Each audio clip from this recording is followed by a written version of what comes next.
বেশ কয়েকটা খুব গুরুত্বপূর্ণ খবর। আপনারা আজকের ভিডিওটা যারা দেখবেন, পরবর্তী ভিডিওগুলো আপনাদের জন্য খুব সহজ হবে বোঝার জন্য। কেন বলছি কথাটা? যে অনেক সময় আমি যে ধারাবাহিক লাইভগুলো করি, একটা খবর পরের খবরের সাথে আমি মিল রাখি না। মিল রাখি না বলতে কি, আজকে যে খবরটা দিয়েছি নেক্সট ভিডিওতে আমি আর সেটা জানাই না, রিপিট করি না। অনেক সময় যারা একটা ভিডিও দেখেন তারা হারিয়ে ফেলেন খের। যুদ্ধের একটা সংবাদের একটা মালার মতো গাঁথনি আছে, শুরুটা থেকে শেষ পর্যন্ত আমরা ধারাবাহিক যাচ্ছি। যারা পুরো ভিডিওগুলো দেখবেন তারা বুঝবেন, পুরো সিনারিটা বুঝতে পারবেন। যারা গ্যাপ দেবেন তারা হয়তো বা আংশিক বুঝবেন। ধরেন পরিস্থিতিটা কি এখন? ডোনাল্ড ট্রাম্প প্রথমে সে ঘোষণা দিল যে তিনি 48 ঘন্টার মধ্যে ইরানে বড় আকারে প্রতিশোধ নেবে বা অ্যাটাক করবে। ইরান তখন বলল যে তুমি যদি আমাকে অ্যাটাক করো, আমার যেখানে যেখানে অ্যাটাক করবো আমি তোমার সেখানে সেখানে অ্যাটাক করে সেগুলো আমি শেষ করব। ডোনাল্ড ট্রাম্প বোঝার চেষ্টা করলেন যে ইরান কি মুখে বললো না বাস্তবে করবে। তিনি ইসরায়েল এবং আমেরিকা মিলে কয়েকটা ক্ষুদ্র পরিসরে অ্যাটাক চালালো। ইরান তার জবাবে ক্ষুদ্র পরিসরে না, একটু বৃহৎ আকারে আবার অ্যাটাক চালালো। আমেরিকা বুঝলো যে না, ইরান যেটা বলছে সেটা করবে। তখন তিনি কি করলেন, তার কিছু মিত্রদের মাধ্যমে ইরানের কাছে বার্তা পাঠালেন তিনি 5 দিনের জন্য একটা বিরতি চান। ইরান বলল যে না, আমেরিকা যদি আক্রমণ না করে আমেরিকাকে সে আক্রমণ করবে না, কিন্তু নেতাকাকুকে ছাড়বে না। ওইখানে আক্রমণ চলবে, ওইখানে কোনো দিনক্ষণ কিছু নেই, এটা অব্যাহত চলবে যতক্ষণ তাদের টিকে আছে। এরপর দেখা গেল যে ডোনাল্ড ট্রাম্প একটু আলোচনার বাইরে গেলেন, চলে এলেন নেতাকাকু। 5 দিন শেষ, আজকে শুক্রবার তার টাইমলাইন শেষ হয়ে গেল। কি হবে আজকে? আজকে আবার ডোনাল্ড ট্রাম্প নতুন করে তিনি একটা টুইট করলেন। এক প্রকার পুরো ইউটার্ন নিলেন ডোনাল্ড ট্রাম্প। তিনি বললেন আমি ইরানকে আরো 10 দিন সময় দিতে চাই। 5 দিন শেষের পর আমেরিকার প্রেসিডেন্ট ডোনাল্ড ট্রাম্প বললেন আমি ইরানকে আরো 10 দিন সময় দিতে চাই।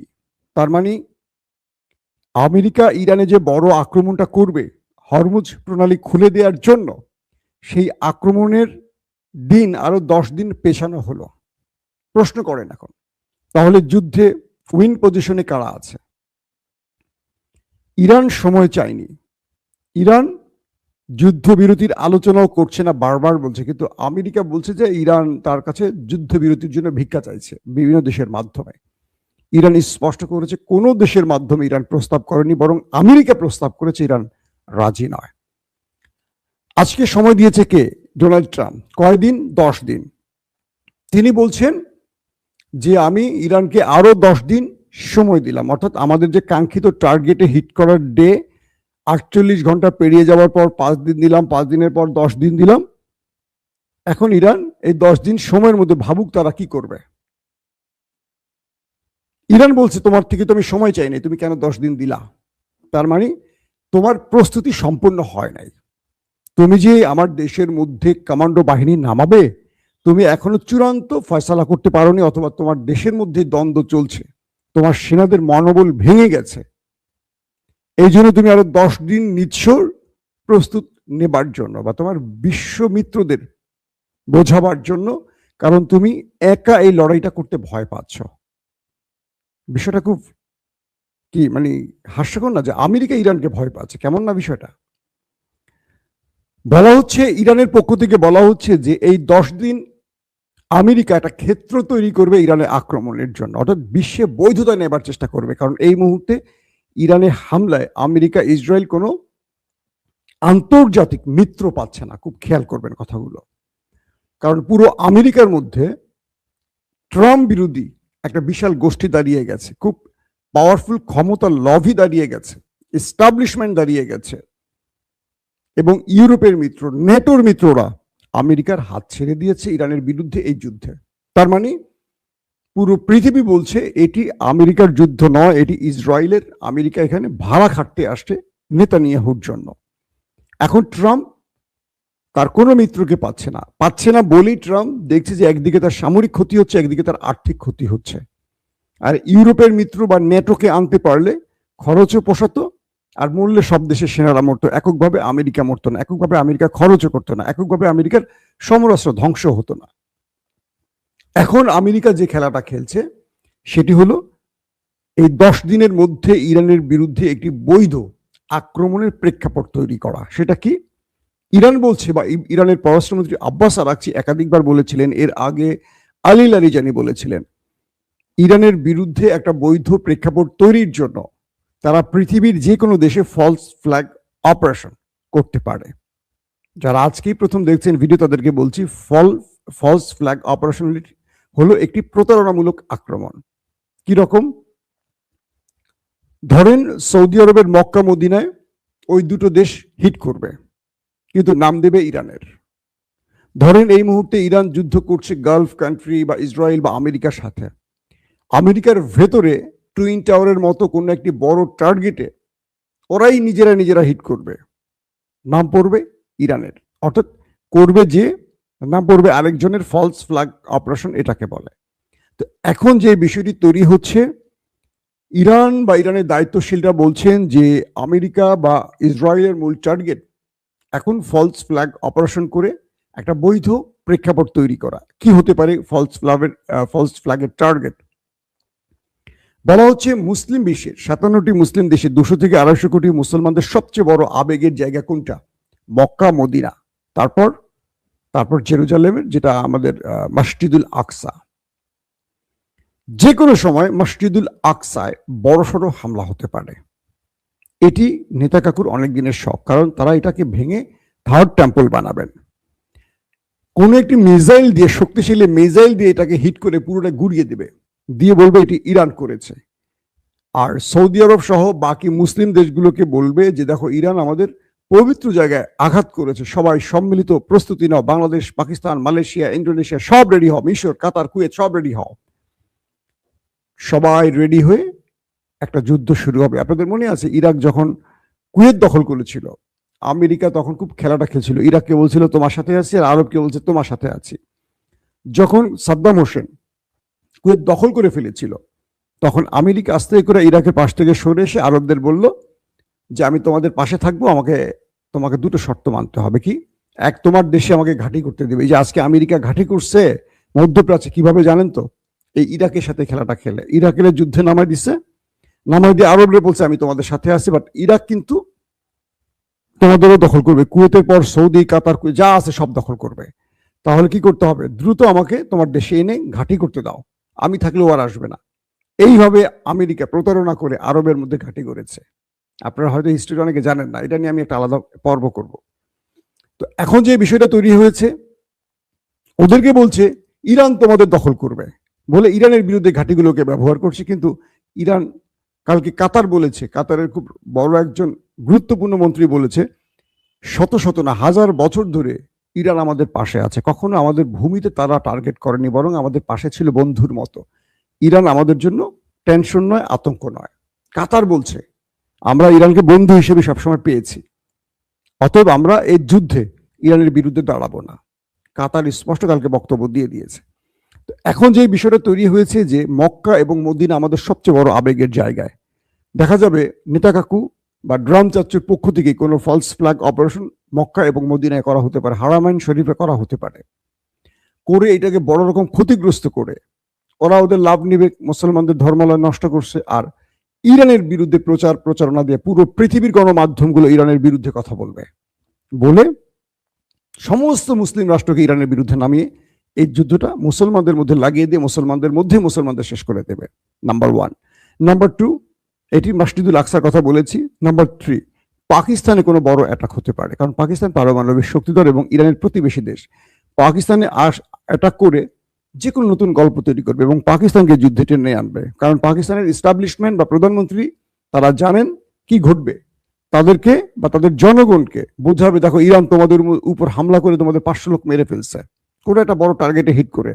কিন্তু সেনাবাহিনী আর প্রধানমন্ত্রী তো জানবেন, কারণ তাদের সাথে সৌদি আরব বা আমেরিকার প্রতিনিয়ত কথা হচ্ছে, তারা হবেন এটার গুটি। তো এভাবেই একটা বড় পরিকল্পনা আছে, অথবা মার্কিন যুক্তরাষ্ট্রের গুরুত্বপূর্ণ কোনো টার্গেটে হিট হতে পারে। তো এরকম কোন একটা ফলস ফ্ল্যাগ অপারেশনের পরিকল্পনা এই 10 দিনে বাস্তবায়ন করে ইরানের বিরুদ্ধে আবারও বিশ্বকে এক করে আমেরিকায় যুদ্ধে আসতে পারে, এমন একটি সম্ভাবনার কথা স্বয়ং ইরান নিজে দাবি করছে। আগে করছিলেন আলী লারিজানি, এখন করছেন আব্বাস আরাকচি। দর্শক, তারপরের গুরুত্বপূর্ণ খবরটি কি? মার্কিন যুক্তরাষ্ট্র ইরানে আসবে একটা বিশাল বহর নিয়ে।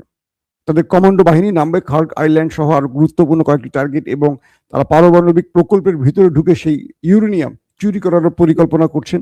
টার্গেট কিলিং করতে পারে ইরানের কমান্ডারদের বা লিডারদের। তো ইরান আমেরিকাকে ঠেকাতে এবার একটা চমৎকার পরিকল্পনা গ্রহণ করেছে। তারা 10 লাখ স্বেচ্ছাসেবক নিচ্ছে, অর্থাৎ ইরানিদের মধ্য থেকে 10 লাখ তাগড়া যুবককে ঠিক করছে যারা আমেরিকার কমান্ডো বাহিনীর বিরুদ্ধে কাজ করবে। এদের মধ্যে সুইসাইড স্কোয়াড হতে পারে, এদের মধ্যে মানে 10 লাখ স্পেশাল লোক নিবে যাদেরকে ট্রেনিং দিয়ে তাদেরকে পুরো কমান্ডো বাহিনীর বিরুদ্ধে ব্যবহার করবে। ইরানের মূল ফোর্স তো থাকবেই ব্যাকআপ। তো 10 লাখ স্বেচ্ছাসেবক শুধু কমান্ডো বাহিনীকে থামাবার জন্য রেডি করছে। 10 লাখ, 1-2 না। আমেরিকা সর্বোচ্চ 4,000, 5,000, 2,000 থেকে 5,000-এর মতো কমান্ডো আনতে চাচ্ছে, হয়তো ক্রমান্বয়ে বাড়াবে। এদের কাজ হবে, এই 10 লাখের কাজ হবে শুধু আমেরিকা নয়। যদি আরবের বিশ্বাসঘাতকরা, আরব আমিরাত, সৌদির মতো কেউ ঢুকে পড়তে চায় এবং পরবর্তী আরবের মধ্যে এই 10 লাখকে ঢুকিয়ে আরব আমিরাতের হয়তো একটা বিশাল অংশ দখল করার চেষ্টা করবে, কারণ আরব আমিরাত ইরানের প্রতিবেশী একটি দেশ। তো ইরান একটা বিগ ম্যাচ খেলতে যাচ্ছে, একদম ফাইনাল রাউন্ডে ম্যাচ খেলতে যাচ্ছে এখন, যে তারা 10 লাখ স্বেচ্ছাসেবক রেডি করতেছে। ইতিমধ্যে তারা সেই লোক নেয়ার কাজ শুরু করে দিয়েছে। এটা বলতে পারি আমেরিকা, ইসরায়েল বা আরব রাষ্ট্রগুলোর জন্য বিশাল টেনশনের কারণ। এই 10 লাখ লোক পৃথিবী এলোমেলো করে দেওয়ার সক্ষমতা রাখে, মাথায় রাখবেন। শুধু এই 10 লাখ লোক কিন্তু আইআরজিসি সেনাবাহিনী না, এরা বাইরের থেকে ঢুকবে। বাইরে মানে সাধারণ পিপলরা ঢুকবে। যুদ্ধক্ষেত্রে এটা একটা খুব টার্নিং পয়েন্ট হয়ে দাঁড়াতে পারে। আসেন, তারপরে এই পর্যন্ত ইসরায়েলের একজন মন্ত্রী একটা স্টেটমেন্ট দিয়েছেন, আজকে দেখলাম তাদের কয়েকটা গণমাধ্যমে। তিনি বলছেন যে আমাদের সেনারা হতাশ হয়ে পড়েছে, ভেঙে পড়েছে, মনোবল ভেঙে গেছে তাদের। তারা বুঝতেছে না যে এটার গোল কোথায়, এটার অ্যাচিভমেন্ট কোথায়, এটার শেষ কোথায়। তার মানে কি, ইসরায়েলের মন্ত্রীর এই বক্তব্যটি বলে দিচ্ছে যে তাদের ভেতরে একটা বড় হতাশা কাজ করছে। তারা নেতানিয়াহু বা ট্রাম্পের ইচ্ছা পূরণ করতে এসে তারা অনেক বড় ফাঁদে পড়ে গেছে। এখান থেকে তারা কিছু পাচ্ছে না, বরং তারা অনেক বেশি ক্ষতিগ্রস্ত হচ্ছে, অনেক বেশি প্রাণ যাচ্ছে। এটা কিন্তু আন্দাজ করা যায় এই মন্ত্রীর বক্তব্যে। কারণ তাদের সেনারা কেন হতাশ হয়ে পড়েছে, তারা ভেঙে পড়ছে কেন, এটার অনেকগুলো উত্তর আছে। এত উত্তর সোশ্যাল মিডিয়া বলা কঠিন হয়ে যাবে। তারপরের গুরুত্বপূর্ণ খবরটি হলো ইরানের ভেতরে, মানে এই হামলায় এখন পর্যন্ত ইরান তাদের প্রায় 2000 সেনা, নাগরিক সব মিলে হারিয়েছে। শহীদ হয়েছেন প্রায় 2000। লেবাননে হয়েছে 1000-এর কাছাকাছি বা তার একটু বেশি। তো এই পরিসংখ্যানটাও আসছে। এই লড়াইতে লেবানন একটা ভালো মাসুল দিচ্ছে। ইরানের পক্ষে দাঁড়িয়ে তারা লড়াই চালিয়ে যাচ্ছে সাহসিকতার সাথে এবং জীবনও দিচ্ছে। এই একটা ব্যাপার দেখলাম। অন্যদিকে ডোনাল্ড ট্রাম্প বলছে যে ইরান আমাকে গোপনে 10 ট্যাঙ্কার তেল পাঠিয়েছে শুভেচ্ছা হিসাবে। অর্থাৎ ডোনাল্ড ট্রাম্প ইরানের তথ্যটি আনলেন কিভাবে, যে ডোনাল্ড ট্রাম্প বলছেন প্রকাশ্যে যে ইরান আমাকে 10 ট্যাঙ্কার তেল উপহার পাঠিয়েছে। এবং এই 10টি জাহাজ হরমুজ প্রণালী থেকে বেরিয়ে এসছে কিভাবে, পাকিস্তানের পতাকা লাগিয়ে, যাতে কেউ আক্রমণ না করে। প্রশ্ন হলো পাকিস্তান এই ব্যাপারে কোনো বক্তব্য দেয়নি, এবং ইরান বা রাষ্ট্রীয়ভাবে তাদের যে নেভিগেশন সিস্টেম, জাহাজগুলো যেই কি বলবো তাদের লোকেশন অন করে হরমুজ প্রণালী অতিক্রম করে, সেই রেকর্ডের ডাটায় দেখা গেছে গত 4 দিনে মাত্র 4টি জাহাজ হরমুজ থেকে বেরিয়ে আসছে। এগুলো একটাও পাকিস্তানি না। অর্থাৎ ইরান যাদেরকে অনুমতি দিয়েছে এরকম কয়েকটি দেশের 4টি জাহাজ এসছে। তার মধ্যে একটিতে না 2টিতে তেল ছিল, বাকিতে অন্য কোনো পণ্য ছিল। তার মানে ডোনাল্ড ট্রাম্প ইরানকে মানসিকভাবে চাপে ফেলতে বা বিশ্বের কাছে তার গ্রহণযোগ্যতা অবিশ্বস্ত করতে এই খেলাগুলো খেলছে।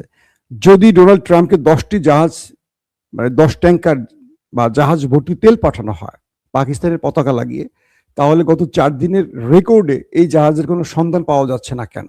এই জাহাজগুলো তো আকাশ দিয়ে আসে না, মাটিতে, জল মানে পানিতেই আসছে। তো সেখানে দেখা গেছে মাত্র 4 দিনে 4টি জাহাজ আসছে, 10টি জাহাজের সন্ধান পাওয়া যায়নি, এবং সেগুলোতে পাকিস্তানের পতাকারও কোনো খবর পাওয়া যায়নি। এই তথ্যটি নিয়েও বিভ্রান্তি আছে, এটা মোটামুটি বলা যাচ্ছে। এবং আরেকটি খবর পাওয়া গেছে, মধ্যপ্রাচ্যে মার্কিন সেনারা তাদের ঘাঁটি ছেড়ে এখন হোটেলে গিয়ে পালাচ্ছেন, এবং তারা সাধারণ পিপলের সাথে মিশে যাচ্ছেন, তাদেরকে ঢাল বানিয়ে নিজেকে রক্ষার চেষ্টা করছেন। কারণ তারা জানেন ইরান আরবের কোনো সাধারণ মানুষকে টার্গেট করবে না। তো যেই দেশটি তাদের নিজের বেজ যুগের পর যুগ ধরে যে বেজগুলো তারা তৈরি করে সেখানে মনে করেছেন আত্মরক্ষা করবেন, কেউ পৃথিবী তাদেরকে টাচ করবে না, তারা আনটাচ থাকবেন, সেই আমেরিকান সেনারা গালফ কান্ট্রিতে থাকা তাদের বেজগুলো ছেড়ে পালাতে শুরু করেছে। এবং শুধু পালাচ্ছে না, তারা হোটেলে উঠছে, মোটেলে উঠছে, বিভিন্ন রিসোর্টে গিয়ে উঠছে, তারা যেখানে আরবরা বসবাস করছে সাধারণত তাদের সাথে মিশে যাচ্ছে শুধু তাদের নিজেদের বাঁচাবার জন্য। অর্থাৎ তারা জানে ইরান আরবদের মারবে না, মুসলমানদের মারবে না, তাই তারা তাদের সাথে মিশে যাচ্ছে বাঁচার জন্য। এই ব্যাপারটি ইরানের পররাষ্ট্রমন্ত্রী আব্বাস আরাকচি বলছেন যে আপনারা যেখানেই মার্কিন সেনাদের কোনো খবর পাবেন আমাদের জানাবেন, আমাদের লক্ষ্যবস্তু হবে তারা, আর আপনারা তাদের কাছ থেকে দূরে থাকবেন, কারণ যেখানেই আমরা ওদেরকে পাবো সেখানে আমাদের ড্রোন কিংবা মিসাইল উড়ে চলে যাবে, সেখানেই যাবে ওদেরকে খোঁজার জন্য। তো এখন এই তথ্যটি দিয়ে কি বোঝা গেছে যে আমেরিকা যত বড় কথাই বলুক, তারা আরবের ভেতরই পালানো শুরু করছে, তারা ইরানে ঢুকে আর কত বড় কি করবে আল্লাহ ভালো জানে, এবং তাদের কোনো বেজে আর খুঁজে পাওয়া যাচ্ছে না। আর তাদের অনুসন্ধান ইতিমধ্যে ইরান তাদের ইন্টেলিজেন্সের মাধ্যমে নেওয়া শুরু করেছে তাদের ধরাই দেওয়ার জন্য। দর্শক, এদিকে ইরানের পররাষ্ট্রমন্ত্রী আব্বাস আরাকচি, আমাদের জাতিসংঘের মহাসচিব অ্যান্টোনিও গুতেরেসের সাথে তাদের কথা হয়েছে এবং তিনি খুব চমৎকার কিছু কথা বলেছেন জাতিসংঘের মহাসচিবকে। তিনি বলেছেন বিশ্বের দরবারে আমাদেরকে বারবার দায়ী করা হচ্ছে আমরা হামলা করছি, আমরা হামলা করছি। হামলাটা কে শুরু করেছে? কে ইরানের সর্বোচ্চ নেতাকে, ইরানের সবচেয়ে বড় লিডারদেরকে, সেনা অফিসারদেরকে হত্যা করেছে? কে শুরুটা করেছে মিস্টার মহাসচিব? দ্বিতীয় প্রশ্ন করেছে আমার চারপাশে গালফ কান্ট্রি নামের দেশগুলোতে কারা ঘাঁটি বানিয়ে বসে আছে, কারা গালফ কান্ট্রিতে উত্তেজনা ছড়াচ্ছে? আমি একটি স্বাধীন সার্বভৌম রাষ্ট্র, আমার চারদিকে মার্কিন ঘাঁটি কেন? এই ঘাঁটিগুলো কেন প্রতিনিয়ত আমাকে ফলো করছে, আমার উপর হামলা করছে, আমার জনগণের স্বাধীনতা খর্ব করছে? মিস্টার সেক্রেটারি, এর জবাব চাই। পৃথিবীর কাছে আমাকে ভিলেন বানাচ্ছেন, ভিলেনটা কে সেটা প্রকাশ করুন। ইরান আক্রমণ করেনি, ইরান আত্মরক্ষা করছে। আপনি কি ইরানের এই বক্তব্যের সাথে একমত কিনা আমাকে অবশ্যই জানাবেন। দর্শক, জুমার নামাজের আজান হবে, আপনারা হয়তো নামাজে যাবেন। আর লম্বা করতে চাই না, আরো অনেকগুলো খবর ছিল, আমি চাচ্ছি না আর বেশি লম্বা করতে। ইনশাআল্লাহ আজকে আমরা বিকেলে বা সন্ধ্যায় আবারও হাজির হওয়ার চেষ্টা করব, কারণ ট্রাম্প যে 10 দিন সময় দিয়েছে, এই 10 দিনের মধ্যে বড় কিছু ঘটতে পারে। হয় ট্রাম্প এই 10 দিনের মাধ্যমে আলোচনা করে যুদ্ধবিরতি ঘটাতে চাইছেন, কারণ তিনি বুঝতে পারছেন ইরানের সাথে তিনি পেরে উঠবেন না, ইরান তার প্রত্যেকটা পরিকল্পনাকে ভেস্তে দিচ্ছে, আর ট্রাম্প এই মুহূর্তে কারো সহযোগিতা পাচ্ছেন না। 3 নাম্বার, যদি ফলস ফ্ল্যাগ অপারেশন হয়, মুসলিম বিশ্ব যেন এটি বুঝতে পারে, এই ট্র্যাপে যেন পাড়া না দেয়, কারণ শত্রুদের, কারণ একটা বিষয় কি, ইরানের গণমাধ্যম খুবই স্ট্রং, ওরা যে চিন্তাগুলো করে ইরান অগ্রিম সেই চিন্তাগুলো বিশ্বের কাছে তুলে ধরছে, যে কারণে ওরা সফলভাবে অনেক কিছু করতে পারে না। ইরানের গণমাধ্যম দিয়ে ধরেন ওরা ফলস ফ্ল্যাগ অপারেশন করবে, ইরান গত 15 দিন ধরে কথাটা জোরে সোরে বলতেছে। এখন বড় আক্রমণ হলে সবাই বুঝবে এটা ফলস ফ্ল্যাগ অপারেশন, কিন্তু আরবের ফাঁদে পা দেওয়া যাবে না। আরবের মধ্যে কিন্তু বিশ্বাসঘাতক আছে, কে আছে সেটা বলছি না, আছে। এবং ওই দেশটি, নেতাকাকুর দেশটি যেই পরিকল্পনা করবে সেই পরিকল্পনা বুঝে যেন মুসলমানরা সেই ফাঁদে পা না দেয়, এটা আমাদের সবার কাছে অনুরোধ থাকবে। দর্শক, আবারও বলছি, আমরা যুদ্ধ চাই না, আমরা শান্তির পক্ষে। আমরা চাই এই যুদ্ধ বন্ধ হোক, পৃথিবীতে শান্তি আসুক। প্রত্যেকে ভালো থাকবেন। আল্লাহ হাফেজ। ওপেন দাইস মানে সত্যকে সত্য বলা, মিথ্যেকে মিথ্যে বলা। আমরা শোনা কথা নয়, চোখে যা দেখে তাই বলি।